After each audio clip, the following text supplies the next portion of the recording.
criar projetos para beneficiar a população. Isso é de lei. Representar a população defendendo os seus direitos. Isso é de lei. Fiscalizar as obras e a administração pública. Isso é de lei. Aqui, na Assembleia Legislativa, é de lei trabalhar pela mudança e pelo bem do cidadão. Conheça mais o nosso trabalho pelo site Assembleia Legislativa. Você participa, a mudança acontece.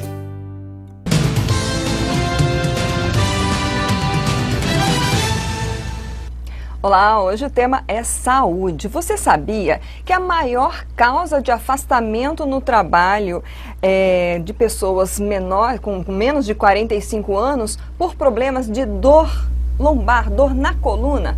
Olha que dado curioso e um importante alerta, hein? Nós vamos falar um pouco mais sobre isso e trazer aqui também algumas dúvidas e orientações com o Dr. Marcel Yamada, especialista em neurocirurgia. Muito obrigada pela sua presença aqui no RDTV, doutor. Bom dia, obrigado. E esse dado aqui, é bastante curioso, porque geralmente a gente pensa em dor na coluna com as pessoas mais idosas, né? Que já têm aí problemas, que vêm há muitos anos. O que está acontecendo?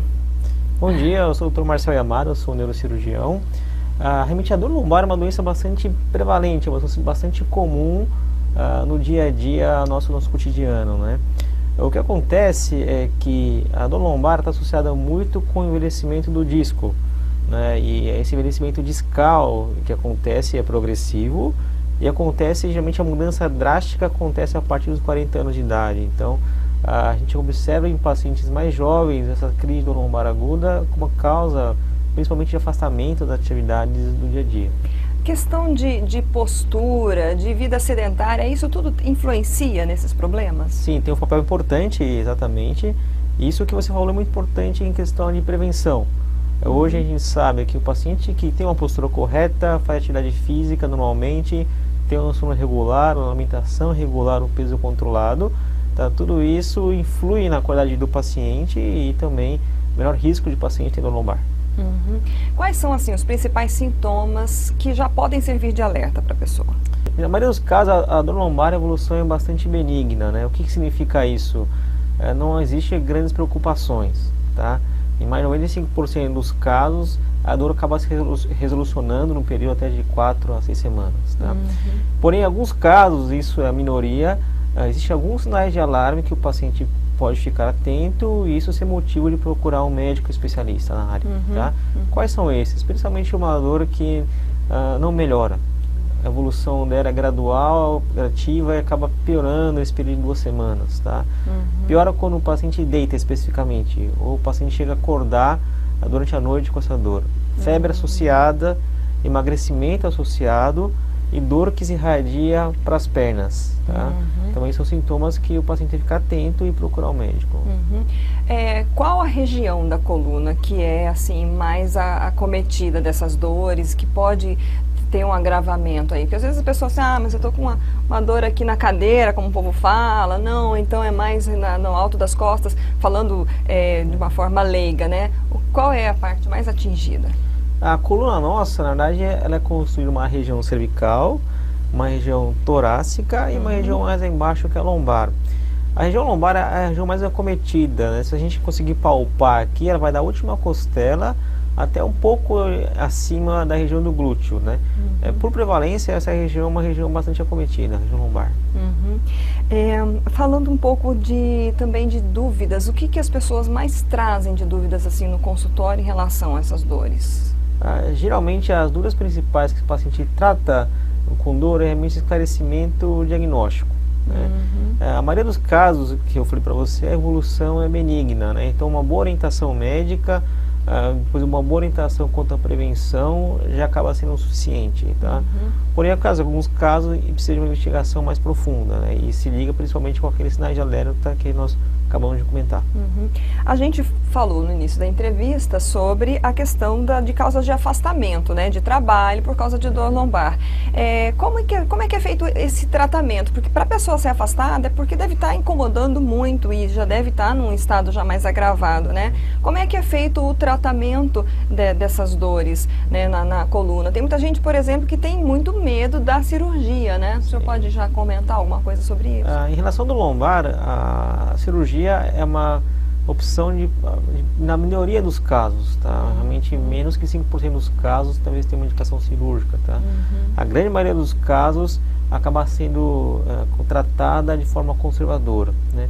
A gente acaba dividindo a lombar em dois grupos, né? Uma dor lombar que é aguda e uma dor lombar crônica, tá? Essa divisão é por tempo. Dor lombar aguda, quando o paciente tem uma dor, né, que vai até 6 semanas mais ou menos. Quando o paciente persiste mais tempo que isso, a gente acaba classificando como crônica.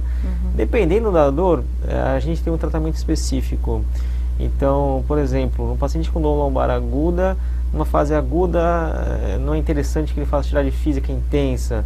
Assim, o ideal é uma boa orientação médica para poder indicar o melhor tratamento, tá? E não é igual para todos os pacientes, claro. Quanto à cirurgia, a gente sabe que existe aí quase que um tabu, um medo das pessoas quando há uma indicação da cirurgia, né?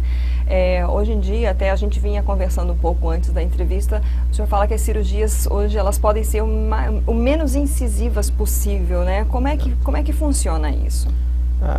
Hoje, com o desenvolvimento de tecnologia, são cirurgias bem consolidadas já. É possível fazer cirurgias na coluna com pouca agressão para o paciente, né? A gente consegue hoje, com o uso de afastadores, com o uso de microscópio, com o uso de câmeras de alta definição, fazer incisões pequenas de 2, 3 centímetros para tirar uma hérnia, por exemplo, tá? Outra modalidade de cirurgia hoje, pouco invasiva, realmente são cirurgias endoscópicas, onde com uma câmera de vídeo, né, a gente consegue fazer também tirar uma hérnia, por exemplo, e ser pouco agressivo. A principal vantagem da cirurgia é o que? É em relação à morbidade que essa cirurgia oferece para o paciente. Então, são incisões pequenas, isso é menos dor pós-operatória, o paciente consegue ir para casa rapidamente e consegue voltar às atividades rapidamente, né? Essas são as vantagens da cirurgia. Até as pessoas geralmente têm medo, por exemplo, de entrar para uma cirurgia de coluna, dar alguma coisa errada e ficar paralítico, por exemplo. Existe esse tipo de risco real ou isso também é mais um mito? Não. Toda cirurgia que a gente faz existe um risco. Eu brinco com os pacientes, né? Quando você vai atravessar a rua, você pode ser atropelado por um carro a qualquer momento. Risco acontece sempre, né? Só que uma cirurgia bem organizada, bem planejada, né? Fazer uma cirurgia com pouca invasão, esses riscos são diminuídos, né? Então acaba sendo uma cirurgia bastante segura para o paciente. Qual é a relação da dor na coluna com ansiedade e depressão, por exemplo? Que a gente não faz essa relação, não liga muitas vezes, né? Esse tipo de problema emocional, ela pode dar um reflexo na coluna? Pode acontecer, pode dar reflexo e ser uma importante causa de dor na coluna. De qual forma? Principalmente ansiedade e depressão, o paciente pode ficar tenso e causar contraturas na musculatura, isso pode ser motivo de dor, tá? E hoje a gente sabe que as linhas de estudo para tratamento conservador, hoje se fala muito do tratamento psicossomático, né?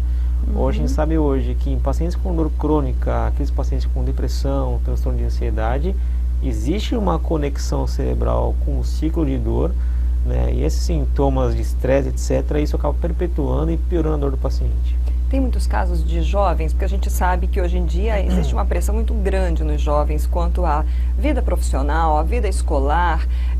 Aí vem todo esse cenário político-econômico no Brasil, né, de desemprego, de falta, às vezes, de oportunidade. O senhor tem observado, assim, que aumentou esse tipo de problema, dores na coluna em jovens por causa dessa ansiedade provocada por essa realidade? É menos prevalente em jovens do que um paciente de faixa etária dos 40 ou 60 anos de idade.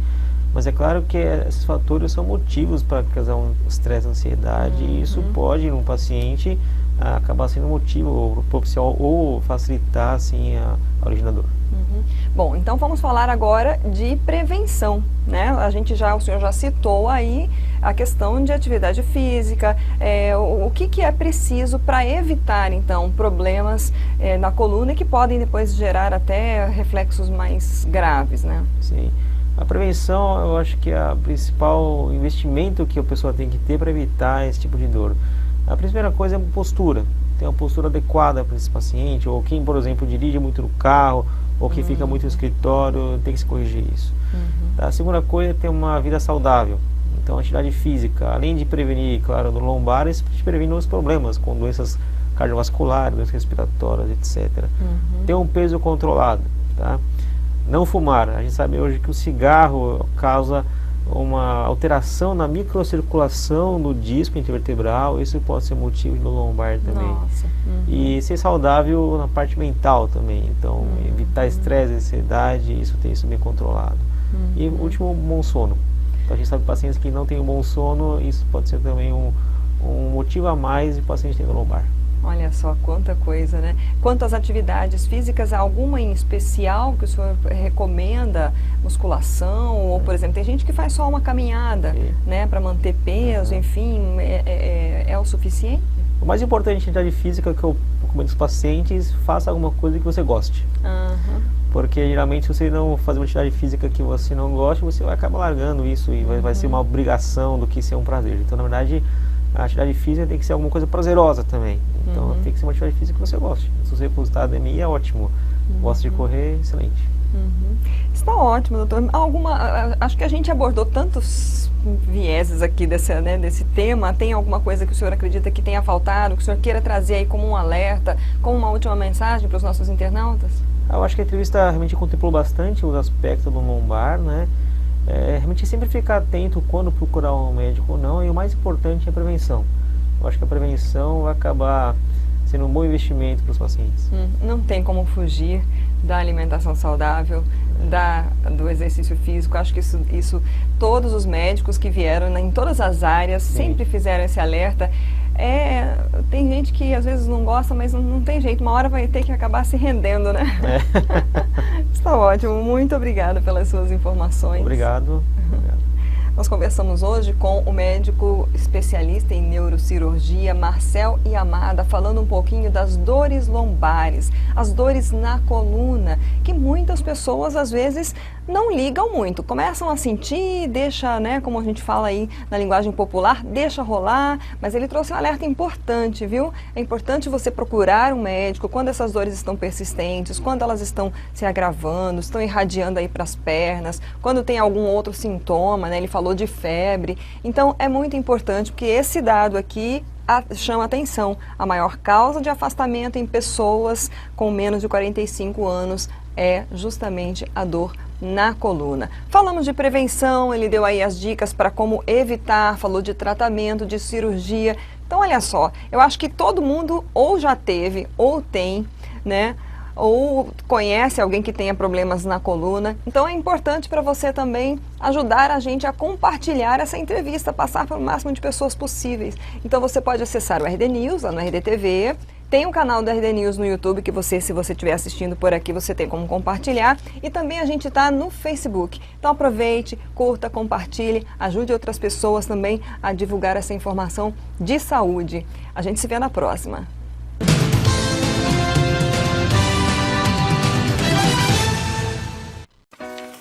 Às vezes, boas ideias não vão para frente simplesmente porque ninguém as compartilha. Mas para mudar isso, a Assembleia Legislativa está ouvindo a sociedade e levando as boas ideias ao plenário. E agora, quer saber como você gostaria de melhorar Mato Grosso? Acesse al.mt.gov.br/propostas ou as redes sociais para contar as suas ideias que merecem ganhar vida. Assembleia Legislativa de Mato Grosso. Você participa, a mudança acontece.